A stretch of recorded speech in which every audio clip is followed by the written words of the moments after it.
Bonjour, en cette saison pleuvent les paroles négatives. Elles entretiennent le marasme. Tant de cochons, catastrophes en tout genre. L'actualité donne la priorité aux accidents. Nous comptons les victimes en temps réel.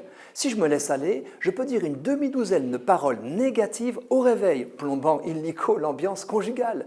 Une autre bordée en arrivant au bureau, surtout si mon train de banlieue a lambiné. Et le reste avant de me coucher pour évacuer les frustrations du jour. Tout fout le camp. Que va-t-on devenir?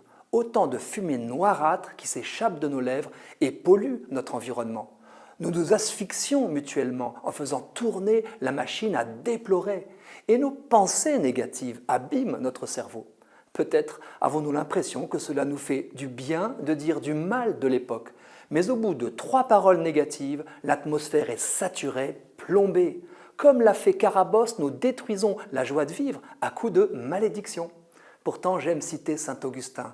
Ne dites pas « les temps sont mauvais », vous êtes les temps. Soyez bons et les temps seront bons. Aujourd'hui, je nous propose d'entamer un chantier de dépollution mentale en faisant une cure de gratitude. Bon, par quoi commencer? Je suis vivant, j'existe. N'y a-t-il pas de quoi dire merci chaque matin? Surgi du néant, je suis là, présent. Je me souviens m'être penché un jour sur le lit de notre tout premier enfant, juste en âge de comprendre, pour lui murmurer « Hé, tu te rends compte que tu existes ?» Sommes-nous capables de nous poser, reposer un instant pour réaliser le miracle de notre vie, fondement de toute gratitude? Bien sûr, notre gratitude mérite d'être diffusive comme un bon parfum, à chacun de saisir l'occasion. On l'oublie trop souvent dans nos communautés de vie, au travail comme à la maison. Les services que nous rendons quotidiennement au sein d'une équipe, d'un couple, entre parents et enfants, ont fini par devenir des habitudes, voire des obligations pour les uns et des dus pour les autres, à propos desquels on oublie d'éprouver et de manifester sa gratitude. Cette chronique va me réveiller sur ce point car je ne fais pas exception. Par contre, j'aime saisir l'occasion. Quand je croise un humble travailleur anonyme, par exemple en train de balayer et ramasser les ordures, de lui lancer « Merci pour votre travail ». Au pied de son camion poubelle, l'homme que je remerciais l'autre jour a répondu « Ben, je n'ai pas assez bossé à l'école ».